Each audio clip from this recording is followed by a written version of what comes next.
A new Texas law forces vendors to rate sexual content in school books. They're not happy about it. This article was published by CNN in July of 2023, and it actually came to my attention a few weeks ago when it was covered by Kirk Patty Cake, so I'll make sure to link her video down below.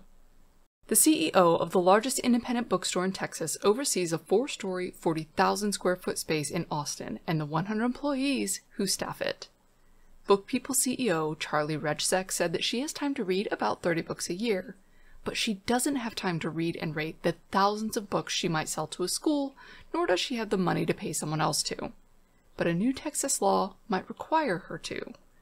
I've actually been to booksellers. I was there in April when I went to Austin area for a family reunion, so I can attest that bookstore is massive. Book vendors selling to Texas public schools, ranging from national sellers like Amazon to local bookstores with 8 employees, must now rate all the books they sell based on sexual content, according to new legislation signed into law on June 12th. If the book vendor fails to comply with state library standards that will be in place by January 1st, 2024, they'd be barred from selling to Texas public schools. We're losing all school business forever. That's how it's going to hurt us, Rejcek says. The law's primary author, Republican State Representative Jared Patterson, said its aim is simple: get sexually explicit content out of schools. But the burden of rating these books falls on book vendors. Vendors told CNN this makes complying impossible. We've never rated books ever, Rejcek says. We have no training. Patterson says he disagrees. Ultimately, it's the vendor's job to rate the books appropriately, he said. I don't care if you're a small business or a big business. If you're selling something that's going to be in the hands of children, you should know whether or not it's safe for that child to consume. The book vendor is the one with a financial relationship with a school district, and so they're the ones that can most easily be held accountable for this. Okay, so let's talk about something that correlates to this, which is film ratings and the Motion Picture Association of America. So way back in 1934, the Motion Picture Production Code was a set of guidelines that was created by a guy named Hayes, who was running basically the Motion Pictures Association, or the time-appropriate name for that. It was a set of guidelines for self-censorship. So this is the motion picture companies getting together and saying, we have got to come up with a rating system or a code or some kind of way to filter the content and prevent our audiences from being exposed to content that they find offensive. It's giving us a really bad reputation. So that was the motivating factor. There were a bunch of scandals going on. It was about money. So as it turns out, this book stuff is about money too. They're going to lose a bunch of money by not being able to sell to schools, right? So there's the same motivating factor. So who is it that rates movies? Well, it turns out it's the movie makers themselves. They get together, they have a board of parents is what they call it, and they have a systematic way of rating movies. Now this has been developed over decades, of course. It's not going to be perfect coming out the gate, but the motion picture companies got together and they said it's important for us to be able to continue to sell movies without violating decency laws at the time. And now parents want to be able to tell what movies their kids can go to and what movies they can show to their kids and be comfortable and confident in showing them that content, right? So I guess my question is, why are we treating books differently than we're treating movies? Obviously, one is feeding you the content in a sensory way, and the other one is allowing your imagination to carry away with it. But like, it's not that different, right?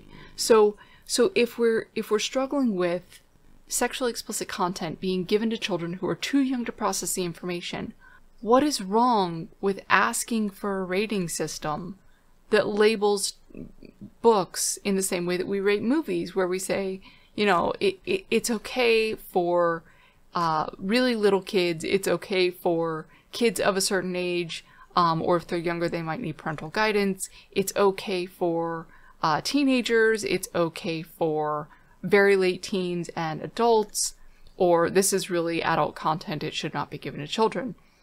If we're willing to rate movies that way, and we're willing to rate television shows that way, why are we not willing to rate books that way? And when the law is targeting vendors, when it's saying the vendors have the onus on them, I don't necessarily disagree with that. They are the financially motivated party and are therefore the most likely to get it done because they have the incentive to do so, right? What I'm balking at is that it is a bookstore that should be doing this.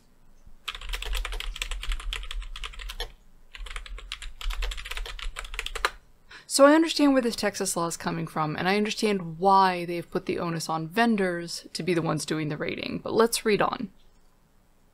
So what is the Reader Act? Under the Restricting Explicit and Adult Designated Educational Resources Act, or the Reader Act, vendors that sell books to Texas public schools must assign every title that describes or portrays sexual content with one or two labels, sexually explicit or sexually relevant. That's not good enough. There is a difference between the threshold of sexually appropriate content for, say, a 6-year-old versus a 12-year-old. Their understanding of that type of information and when they need that information and how they process that information is entirely different.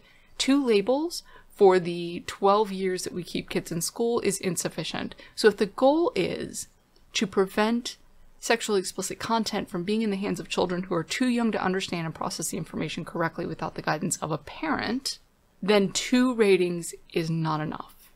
The law says that sexually relevant books depict sexual content, but not necessarily in a way that is patently offensive. Students will need a parent's written permission to check one out. That is way too broad. It's way too vague. Shirley Robinson is the executive director of Texas Library Association and more than 5,000 members across the state. She called the definitions very vague. Thank you, Shirley, I just said that. What might be sexually relevant to one vendor could be sexually explicit to another, and yet another vendor may not feel like the book needs to be rated under these categories at all, Robinson said. Using the word vendor is where the whole bill went wrong, said Ben Kahn, president of the Educational Book and Media Association. The following could all be considered vendors under the Reader Act, according to Kahn, as they all sell books. Amazon, Barnes & Noble, a publisher like Penguin Random House, a wholesaler like Kahn's Classroom Library Company, and the independent bookstore like Book People. That would be like to say Paramount's going to come out with a movie and every individual movie theater could then go ahead and rate the movie differently. It just makes no sense whatsoever. Mr. Kahn, it is actually Paramount and their cohorts that get together and rate these movies. So what the law is trying to do, I believe, is push the people with financial incentive to get together and figure out some way of categorizing books as age appropriate for certain age categories, right? I agree where they're saying that the definitions are entirely too vague. I don't think that they're specific enough, and I don't think that they're narrow-focused enough. There is a vast difference in the way that a 6-year-old consumes content versus the way a 10-year-old consumes content versus the way a 14-year-old consumes content. We start teaching sex ed to kids somewhere between 8 and 10, so clearly some exposure to sexually related content is okay at a certain age, but the type of content we would be comfortable with a 10-year-old reading is not the same kind of content that we would be comfortable with a 16-year-old reading. So 2 categories is insufficient. Trying to label something as patently offensive is insufficient, which does speak to the motivation behind the creation of the law, right? So I don't want to get too deep into the weeds on the politics of this thing. I think we can all agree that there is some content that is simply not appropriate for children, and that someone at some point needs to make that decision that is not the child, right? So we as a society have gotten together and said, okay, there are some things that kids just don't understand. There are some things that kids shouldn't be exposed to. Now, teaching kids about their bodies in a sterile and scientific way is not offensive. It's just arming them with the information they need in order to navigate things like puberty. And anybody who's had the experience of going into puberty without having the information of what's going to happen can tell you very clearly that being informed is far better than not being informed. That being said, there is a difference in presenting the information in an educational way and presenting the information in a sexually explicit way or in a titillating or enticing way. If the goal is to allow the educational material and to filter out the titillating or enticing material, that is a noble endeavor, and I think that that has merit. If the goal is to remove all sexually educational material from all schools all across the state, that's a completely different conversation. Okay, back to the article. The 31 book wholesalers that Khan advises as president have brought over $200 million in educational book sales to Texas over the past 3 years. Khan called the law groundbreaking in that the book industry wasn't considered at all. Patterson, the law's primary author, told CNN he views the issue as a matter of responsibility. If you can't determine if what you're selling is going to be harmful to children or not, then maybe you shouldn't be selling to Texas public school districts. But the question many vendors are grappling with is not if sexually explicit content should be in schools, but how to go about getting rid of it. This law, they say, is not the answer. In a letter written to the members of the Texas Senate Committee on Education in May, Khan agreed that inappropriate content has no place in children's hands. But he recommended the bill be amended to establish one rating entity, which would prevent conflicting ratings and take the liability off the vendor's shoulders. The idea didn't gain traction. Mr. Khan, you don't want the state to do this. You want the vendors to do this. I know that it is financially burdensome and that the task is daunting, but if you and all of the other booksellers in the state and all of the other online retailers and publishing houses and indie houses get together, you collectively can come up with some type of rating system. Now, is that possible to do in 6 months? Probably not. Patterson said he believes capitalism is the path forward here and that financially vendors had the incentive to figure this out. He's not wrong. Robinson said she worries the unwanted responsibility would be a disincentive. The bill is going to put a tremendous burden on those vendors, Robinson said. Some may make the decision to no longer sell to Texas public schools, which is not good for business. I think we all know that that's not going to happen. $200 million is an awful lot of incentive to get you to come together with other people who have similar incentive and come up with some kind of rating system. Our margins are already so thin. Texas is home to nearly 9,000 public schools and roughly 300 independent bookstores. Valerie Kohler, owner of Blue Willow Bookshop in Houston, estimates that about 25% of her business comes from partnering with 18 to 20 local schools. Kohler says she doesn't read all the books that her store carries, especially because some purchase orders include books that she's never had in the bookstore before. It's very vague at best as to what we're supposed to be doing, Kohler said. Certainly we can't read everything. You, independently as a single bookstore, cannot.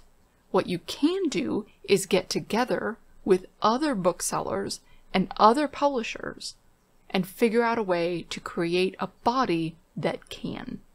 Kohler worries that the law may take time away from her employees interacting with customers because she's assuming she's going to have to do it herself, whether that be the local teacher looking for a new addition to a classroom library or a 10-year-old kid who's excited about the next book in a series. Richard Bailey, the school liaison for Interrobang Books in Dallas, arranges author visits, book drives, and book fairs for Dallas County schools. He wrote a letter to Governor Greg Abbott in May in protest of the Reader Act, also known as HB 900. Bailey expressed concern that contested books would be removed from libraries and classrooms for an undetermined period of time while a review is underway. It's ridiculous to think that there's a cabal within the community of booksellers and educators who work under cover of darkness to present sexually explicit material to young people. That is absolutely wrong. I don't think anybody genuinely believes that there's some secret cabal of adults that are trying to get sexually explicit material into the hands of children. What I do think people believe is happening is that people are putting profits, i.e. selling more books to more places, and Texas public schools are a big, big buyer. So I think that they're putting profit over what is appropriate for their audiences. There are some books that have no business being in schools. They're written for adults. And yet somehow they keep winding up in school libraries. If that is what we're trying to prevent, I'm not sure how anybody cannot be on board with it. Is there a cabal intentionally trying to seed illicit material into the hands of children? No, but there are people who are more interested in turning a profit than in protecting children. And while Richard Bailey and the proprietor of Book People are not bad people, they're running a business. Their job is to make money, not to protect kids. It is the Board of Education's job to protect kids. That's what they're trying to do. Interrobang and Nowhere Bookshop in San Antonio both offer educator discounts to help support their community. At Nowhere Bookshop, educator discounts start at 20% but can go up to 40% if schools buy multiple copies of a book. Our margins are already so thin on these deals, Elizabeth Jordan, manager of Nowhere Bookshop, said. Elizabeth, if your margins are too thin for the new law, change the margins. If we add another layer of labor or another layer of some sort of vendor that has to do this reviewing for us, then it does not make financial sense for us to continue. Okay, so I don't think anybody reasonably expects every bookstore to sit down and read every single book that is on their shelf. What I do think they expect you to do is get together with other businesses, other financially incentivized and financially motivated entities like bookstores, like Amazon, like publishers, and come up with a collective way to rate these books. And truth be told, I would not be surprised to see this implemented nationwide, or at least through large swaths of the South and the Midwest. It may not make its way to New York, it may not make its way to California or Washington, but I know where I live they would certainly implement something like this, and I'm not sure that that's a bad idea. I don't think that there's anything wrong with asking people who sell books specifically to children to come up with a way of identifying whether or not that book is appropriate. Patterson told CNN that this law is model legislation for the rest of the country. Jordan said it has the potential to harm children's education. I'm tired of people saying parents' choice and not giving me a choice as a parent. You can't choose for all the students. Jordan, who is a mother of 2 children in Texas public schools, said, I am mostly concerned that my kids are not going to have the best, most diverse libraries available to them because of the very vocal minority of parents. Okay, so the difference we're talking about here is school libraries versus public libraries, or school libraries versus bookstores, right? So nobody is preventing you, as a parent, from taking your child to a local library or taking your child to a bookstore and obtaining this book for them if you believe it is appropriate and warranted and that they should be reading it, right? So what the law is saying is that they're not going to use taxpayer dollars to pay for content that is rated as inappropriate for children. I don't think that's unreasonable. It's unclear in the law whether books containing innuendo or suggestive dialogue might fall under sexually relevant, in which case even a high school student would need a parent's written permission to check them out. Nor is it clear whether a book contested by a parent for an inaccurate rating will be removed from the school libraries while the Texas Education Agency reviews its contents. So I feel like these are two different things. So innuendo or suggestive dialogue falling under sexually relevant, I think, again, this rating system is not broad enough. So we have kindergarten and pre-K, we have elementary school, we have middle school, and we have high school. So we have 4 different age ranges, basically. Each of those schools would have their own library. Now, there are obviously some smaller communities in which that's not going to be the case, where sometimes the middle school and high school is combined, or sometimes the elementary school and the middle school is combined. But in general, most of Texas's 9,000 public schools are going to fall into those categories, right? So you've got under 6, you've got 6 to 10 or 6 to 12, then you've got either 10 or 12 to 13 or 14, and then you've got 14 to 18, right? So those are your bands, those are your age groups. Which means if you're labeling them specifically to distribute to those age groups, because that's what their school library is distributing to those specific age groups, having 4 bands of this is appropriate for all 4 schools, this is only appropriate for the top 3, only for the top 2, only for high schoolers. That seems appropriate to me. And go figure, we've already got a rating system that does just that. We have a rating system for movies that says this is okay for kids, this is okay for kids with parental supervision, this is okay for kids over 13, this is okay for grown people. So this rating system is already in place. We already have these criteria defined. Let's not reinvent the wheel here. And as for books being contested by a parent for an inaccurate rating, at that point they would be petitioning the rating entity, not the school, right? So that would not be a Board of Education problem. That would be a rating body problem. So if the onus is on the vendors to rate the books, then the onus is on the vendors to maintain and deal with protests about the rating.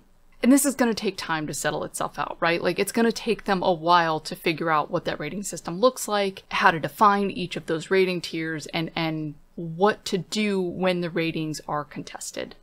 What it does is take the onus off the school system and take the onus off the schools to regulate those books. As long as it's within the rating category or the rating band that is deemed appropriate for those kids, because the state has put that in the hands of the vendors, it is the vendors who then decide whether or not it's appropriate for children. All right, back to the article.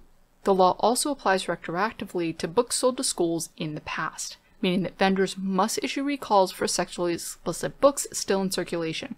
How are they meant to know that it's still in circulation? But booksellers often lack the knowledge of what books are still in circulation at schools, go figure, and what customers use their books for. For example, a vendor doesn't know whether a customer buys a book for themselves or, if they're an educator, for their classroom libraries. I think that that is a really easy solution. It's just a tick box on a slip. Are you using your educator discount? Yes. If yes, is this for a school? Yes. In which case, the rating system needs to apply. She can't imagine having to ask. Well, that's just silly. We ask people if they're tax exempt all the time. So here's where Texas's law has gone sideways, right?